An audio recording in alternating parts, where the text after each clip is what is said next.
প্রত্যক্ষ সমর্থনে আমরা ফ্যাসিবাদে পিষ্ট হয়েছি, সেই ইন্ডিয়া ঘৃণিত পতিত ফ্যাসিস্ট আর তার দলবলকে আশ্রয় দিছে, সেই রাষ্ট্রকে, ভারত রাষ্ট্রকে বুঝা দেওয়া কামটা তোমরা ভালো করো নাই। এটা জাতীয় মর্যাদার প্রশ্ন। প্রত্যেক দিন পুশিং করতেছে ইন্ডিয়া। দেখেন এডিটর সাহেব, আপনি পুশিং লিগে সার্চ দেন, দেখেন কয়দিন পর পর কি পরিমাণে পুশিং হইতেছে বাংলাদেশে। আর মোদি ফুয়া, বিএনপি রিকমেন্ডেশনে হওয়া আমাদের পররাষ্ট্র উপদেষ্টা শ্রী শ্রী তৌহিদ আনন্দ প্রভুপাদ পাকিস্তান হইলে পৌরুষ জায়গা ওঠে, আর ইন্ডিয়ার পুশিনে নেতায় যায়। আমাদের স্বরাষ্ট্র উপদেষ্টা কয় এটা ইন্ডিয়ার উস্কানি না, মানে ওই বাংলাদেশের উপদেষ্টা না ইন্ডিয়ার উপদেষ্টা, এটাই প্রশ্ন। হাসিনার আমলে কেন পুশিন হয় না? আর কেন হাসিনা ক্ষমতা থেকে চলে গেলে পুশিন শুরু করে ইন্ডিয়া?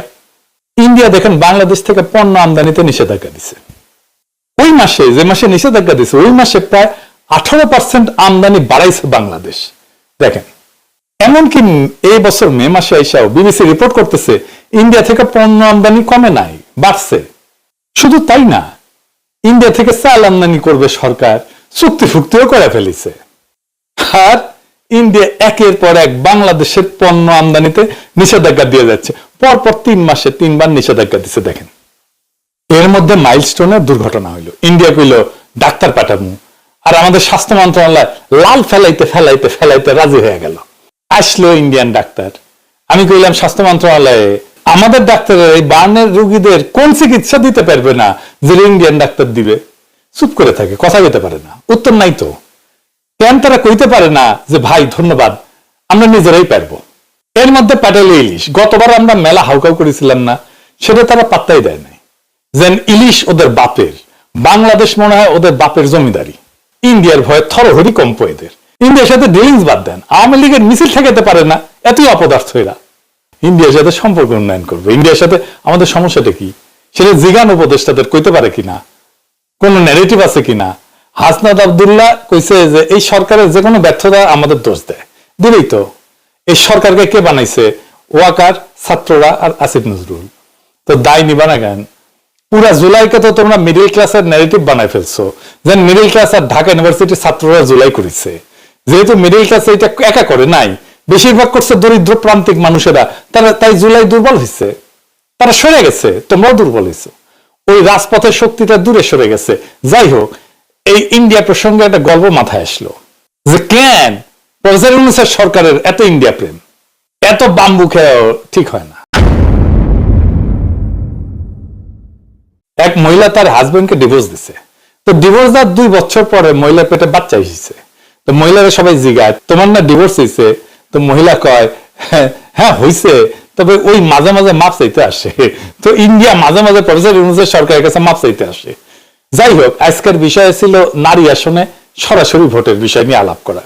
আসেন এটা দেখি, তাহলে দেখবেন আমাদের পলিটিক্যাল পার্টি, প্রফেসর ইউনূসের সংস্কার কমিশন আর এই ঐক্যমত কমিশন কেমন ভালসুন আর মূর্খসুদা।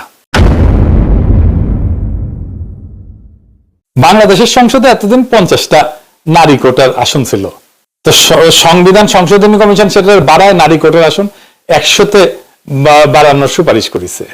এর উপরে এনসিপি আবার দাবি করেছে 100টা নারী কোটা আসনে নির্বাচন সরাসরি ভোটে হওয়া উচিত, মানে মরার উপরে খাড়ার ঘা। আসেন আসলে নারী কোটার আসনে সরাসরি ভোট এটা একটু বুঝে দেখি।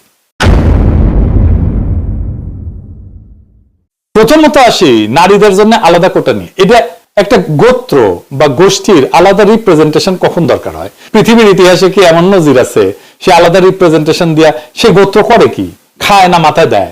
তারা তাদের কোন পলিটিক্যাল এজেন্ডা বাস্তবায়ন করে? এইসব কি এনসিপি ওরা জানে বা সংবিধান কমিশনের ওরা বুঝে? 2টা গোত্রের আলাদা রিপ্রেজেন্টেশনের সবচেয়ে বড় উদাহরণ আমাদের উপমহাদেশে আছে। ঐতিহাসিক বিভিন্ন সংঘাতের কারণে ব্রিটিশ ভারতের মুসলমানরা অনুভব করে যে সংখ্যাগরিষ্ঠ হিন্দুদের সাথে তাদের স্বার্থ এক না, বরং উল্টা। স্যার সৈয়দ আহমেদ খান বিভিন্ন ঘটনা ব্রিটিশ ভারতে হিন্দুদের হরেক রকমের এজিটেশন দেখা এই ব্যাপারে লেখালেখি করে যান। ভারতবর্ষের মুসলমান নেতাদের মধ্যে যেই ঘটনার ফলে এই উপলব্ধি সবচেয়ে গভীরভাবে প্রভাব ফেলে সেটা হলো 1905 সালে বঙ্গভঙ্গ। এর বিপরীতে হিন্দুদের অ্যাগ্রেসিভ রিয়াকশন দেখে আগুন জ্বালাই দিয়েছিল সারা বাংলায়। এর ফলে 1906 সালের ডিসেম্বর মাসে মুসলিম লীগের রাজনৈতিক আবির্ভাব ঘটে। যেটার ইতিহাস আগের এপিসোডে বিস্তারিতভাবে বলছি। মুসলিম লীগ গঠনের আগে 1906 সালের অক্টোবর মাসে ভারতবর্ষের 35 জন গণ্যমান্য মুসলমান নেতা প্রিন্স আগা খানের নেতৃত্বে সিমলাতে ভাইসরয় লর্ড মিন্টোর সাথে দেখা করতে যান। সিমলায় ভাইসরয়ের প্রাসাদ ভাইস রিগাল প্যালেসে এই মিটিংটা অনুষ্ঠিত হয়। সেই মিটিং এ মুসলমান নেতারা সর্বপ্রথম ভাইসরয়ের কাছে মুসলমানদের জন্য আলাদা রিপ্রেজেন্টেশনের দাবি উত্থাপন করে। ভাইসরয়ের কাছে মুসলমান নেতারা একটা অ্যাড্রেস ড্রাফট করে উপস্থাপন করে। সেটা ড্রাফট করছিল বিহারের সৈয়দ হোসেন বিলগ্রামি আর উত্তরপ্রদেশের সৈয়দ মীর মেহেদি আলী, যিনি নবাব মহসিনুল মুলক নামে পরিচিত ছিলেন আর স্যার সৈয়দ আহমেদ খানের ঘনিষ্ঠ বন্ধু এবং উত্তরসূরি ছিলেন। সেই দাবিতে কি বলা ছিল, তার একটা অংশ হচ্ছে, এটা ইংরেজি যেহেতু করছে তাহলে ঠিকই করছে, তবে বাংলা এটা হইতেছে মুসলমানরা একটা স্বতন্ত্র সম্প্রদায় যাদের কিছু অতিরিক্ত স্বার্থ আছে যা অন্যান্য সম্প্রদায়ের সাথে মিলে না, বরং এইসব স্বার্থ যথাযথভাবে প্রতিনিধিত্ব পায়নি। এর ফলে সিমলা ডেপুটেশনে মুসলমান নেতারা ভাইসরয়কে জানায় যে সামনে ব্রিটিশ ভারতের যে নতুন সাংবিধানিক রিফর্ম বা সংস্কার আইন আসতেছে সেইখানে যেন মুসলমানদের জন্য সেপারেট ইলেক্টোরেট বা আলাদা ইলেক্টোরেট থাকে। অর্থাৎ মুসলমানরা ভোট দেবে মুসলমান আসনে, হিন্দুরা ভোট দেবে হিন্দু আসনে। এটার একটা নাম ছিল রোয়েদাদ। লর্ড মিন্টো মুসলমানদের স্বার্থ রক্ষার প্রতিশ্রুতি দেন এবং 1909 সালে যে মোরলে মিন্টো অ্যাক্ট পাস করা হয় ব্রিটিশ পার্লামেন্টে ভারতবর্ষের সংবিধান নিয়ে, সেখানে সর্বপ্রথম মুসলমানদের জন্য আলাদা ইলেক্টোরেট বরাদ্দ করা হয়। এইখানে মুসলমানরা কেন এরকম অনুভব করলো, তাদেরকে হিন্দুরা কি চোখে দেখতো, এসবের ইতিহাসের বাস্তবতা একদম ইতিহাসের বিভিন্ন লিটারেচার যেমন বঙ্কিম, শরৎচন্দ্র, ডিএল রায়, নীরজ চৌধুরী এদের কাছ থেকে কোট করে প্রমাণ করে দেখানো যাবে, সেটা অন্য আলাপ। এর ধারাবাহিকতা এবং আরো অসংখ্য ঘটনার ফলশ্রুতিতে 1947 সালে পাকিস্তান রাষ্ট্রের আবির্ভাব ঘটে। এছাড়া আর একটা উদাহরণ আছে বেলজিয়ামে। বেলজিয়ামের দুইটা গোত্র আছে, ওয়ালুন যারা ফরাসি ভাষায় কথা বলে, আর একটা হচ্ছে ফ্লেমিশ বা যারা ডাচ বা ওল্ড ডাচ ভাষায় কথা বলে। ফেডারেল পার্লামেন্টে এই দুই গোত্রের রিপ্রেজেন্টেশন সেপারেট, তাদের আলাদা আলাদা সিট মানে সেপারেট ইলেক্টোরেট। এছাড়া এদের নিজস্ব আলাদা পার্লামেন্টও আছে, মানে খালি ওয়ালুনদের জন্য পার্লামেন্ট আর খালি ফ্লেমিশদের জন্য পার্লামেন্ট। তাহলে এতক্ষণ ধরে যা বুঝলাম আমরা, সেটার মর্মার্থ হচ্ছে একটা গোত্র বা গোষ্ঠী তখনই নিজেদের জন্য আলাদা সেপারেট ইলেক্টোরেট অথবা রিপ্রেজেন্টেশন দাবি করে যখন তারা অনুভব করে যে তাদের স্বার্থ অন্য গোত্র সংরক্ষণ করবে না। তারা অন্য গোত্রের মানুষকে বিশ্বাস করে না এবং অন্য গোত্রের মানুষ যা করবে যে সেটা তাদের স্বার্থের ঠিক বিপরীত হবে। এখন এই যে নারীদের জন্য আলাদা সংরক্ষিত আসন, এটা তো একটা হাজারু মার্কা আলাদা রিপ্রেজেন্টেশনের বুদ্ধি, একদম টিপিক্যাল বাঙ্গু প্রগতিশীল মার্কা বুদ্ধি। কিরকম প্রগতিশীল, এই যে দেখেন দিল্লির মালমতিগঞ্জ প্রথম আলো এটার একদম ডাইহার্ট প্রমোট করে। মতি মাহফুজ আমাদের যা করতে বলবে আমাদের বাই ডিফল্ট সেটার উল্টা কাজ করা উচিত। আসেন এটার ভিতরের বিষয়টা একটু বুঝে দেখি। নারী আর পুরুষ কি রাজনৈতিকভাবে আলাদা গোত্র বা গোষ্ঠী? কখনোই না, হতেই পারে না। এর উদ্ভট অসম্ভব প্রস্তাবনা। সেপারেট বা আলাদা রিপ্রেজেন্টেশনের প্রশ্ন তখনই ওঠে যখন কোনো গোত্র বা গোষ্ঠী রাজনৈতিক বা পলিটিক্যাল দৃষ্টিকোণ থেকে নিজেদের স্বার্থকে অন্য গোত্রের স্বার্থ থেকে আলাদা বিবেচনা করে। একটা রাজনৈতিক মতাদর্শ বা ফিলোসফিতে নারী পুরুষ উভয়ে একই সাথে পার্টিসিপেট করে। যেমন আওয়ামী লীগের রাজনৈতিক মতাদর্শ কি, সেটা কারণ ভারতের পাঁচাটা, তাই তো, আর 71-এর চেতনা। এই যে আওয়ামী নারী, আওয়ামী পুরুষ, আওয়ামী বৃদ্ধ, আওয়ামী যুবক সবাই এটা ধারণ করে। একইভাবে বামাদের রাজনৈতিক মতাদর্শ কি, যেটা যাই হোক বাম নারী পুরুষ একসাথে ধারণ করে, তাই না? ইসলামী রাজনীতির মতাদর্শ নারী পুরুষ উভয় একসাথে ধারণ করে। এখানে নারীদের সাথে পুরুষদের কোনো ন্যূনতম রাজনৈতিক ডিফারেন্স নাই। নারী আর পুরুষ আলাদা সেপারেট কোনো রাজনৈতিক গোষ্ঠী না, যে ঠিক যেরকম যুবক আর বৃদ্ধ কোনো আলাদা রাজনৈতিক গোষ্ঠী না।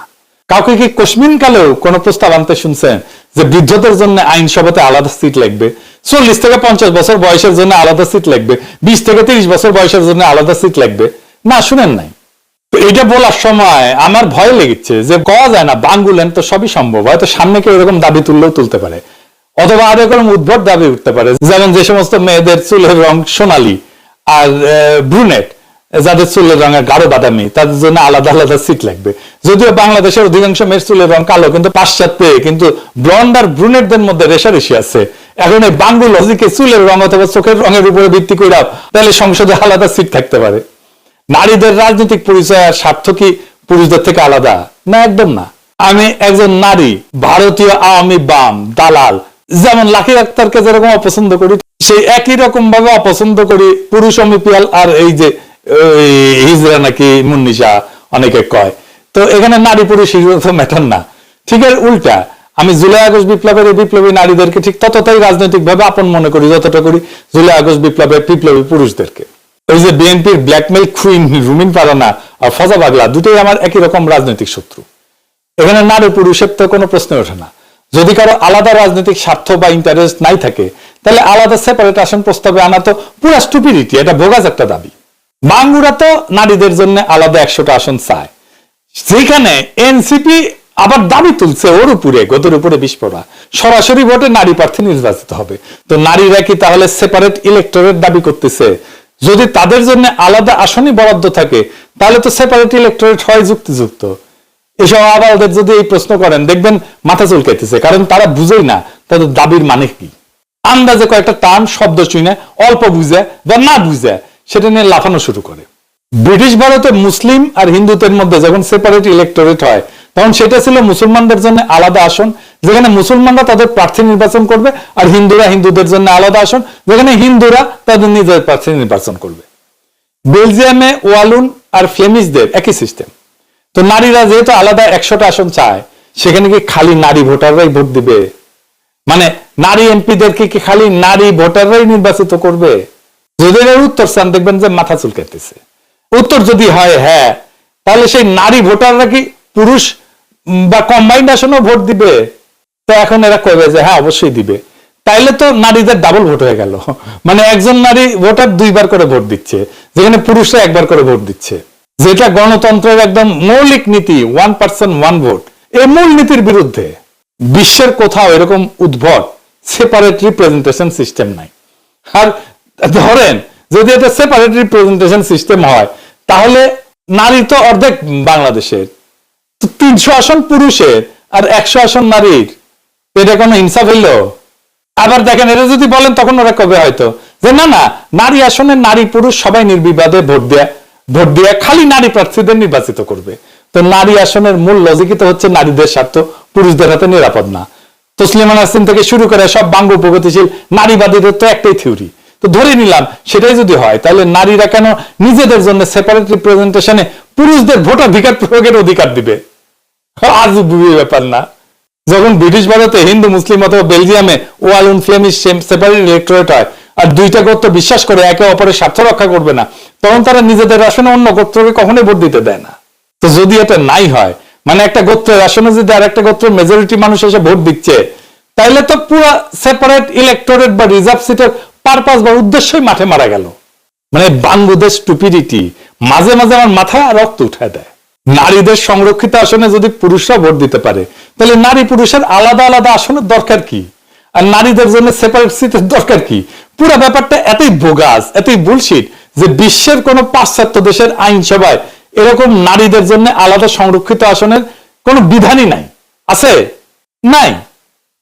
জি ঠিকই শুনেছেন, পাশ্চাত্য কোন দেশে নারীদের জন্য কোন আলাদা নারী কোটার আসন নাই।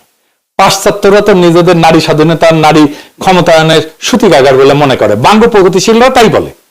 সেই পাশ্চাত্য জগতে 20 শতাব্দীতে নারীরা প্রথম ভোটাধিকার পায়। সেটা পাওয়ার পর থেকে আজ পর্যন্ত একটা পশ্চিমা দেশ জাপান কোরিয়া কোথাও এই নারীদের জন্য আইনসভায় কোটা নাই। তাদের ইতিহাসে কখনোই ছিল না। আমেরিকা বলেন, কানাডা বলেন, ইংল্যান্ড বলেন, অস্ট্রেলিয়া বলেন, ইউরোপ বলেন, কোথাও এই বোগাস সিস্টেম নাই। তো বাঙ্গ প্রগতিশীলরা তো ক্যাথলিকের চেয়ে তো মোর পোপ হইল। মানে কেউ যদি নিজেকে পোপের চেয়ে বড় ক্যাথলিক মনে করে, এইসব আতেলদেরকে বলা হয় মোর ক্যাথলিক দেন পোপ। তো বিশ্বের নারীদের জন্য কোটা আসন কোন কোন দেশে আছে জানেন? শুনবেন? আসেন এটা শুনি। নামগুলো কিন্তু মজার: Rwanda, Uganda, Bangladesh, Nepal, Pakistan, Jordan. বাংলাদেশকে তো অনেকে উগান্ডার সাথে তুলনা করে, সেটা যে একেবারে ভুল তা কিন্তু না। মানে সব তৃতীয় বিশ্বের দেশ যেখানে বোকা মতি গ্রন্থমার্গা প্রগতিশীল আলগা নারীবাদীরা আছে, সুলতানা কামাল চক্রবর্তী, রাশেদা চৌধুরী, খুশি কবির, তসলিমা নাসরিন, এই সমস্ত কপালে বড় বড় টিপ পড়া নিরেট বুদ্ধির মালগুলা গোজামিল বয়ান গিলা এসে জাতিকে সেই জায়গাতে আছে। এগুলা সামনে যে নতুন বাংলাদেশের স্বপ্ন আপনারা দেখি, সেখানে সংসদে আইনসভায় এসব বোগাস নারী কোটার কোন আসন থাকবে না। পুরা নারী কোটার আসনকে এরা অ্যাবলিশ করে দেওয়া হবে, জয় বাংলা করে দেওয়া হবে। আইনসভা বিষয়ে আমাদের পজিশন খুব সিম্পল, কোনো পিয়ার না, কোনো উচ্চ কক্ষ না, কোনো নারী কোটা না, তিনটা। তো ফাইনালি যেটা আবার আগের কথায় ফিরে আসি, ওই যে কইছিলাম যে আমাদের জাতীয় মর্যাদা ওইটা বিক্রি হবে না, এটা আমাদের শহীদের রক্তে কেনা। আজকের শপথ হোক, আমরা চাই মর্যাদার দেশ, শির দ্বারা উঁচু করার মেধাবী নেতৃত্ব, আর এমন একটা রাষ্ট্র যেখানে প্রত্যেকটা সিদ্ধান্তের কেন্দ্রে থাকবে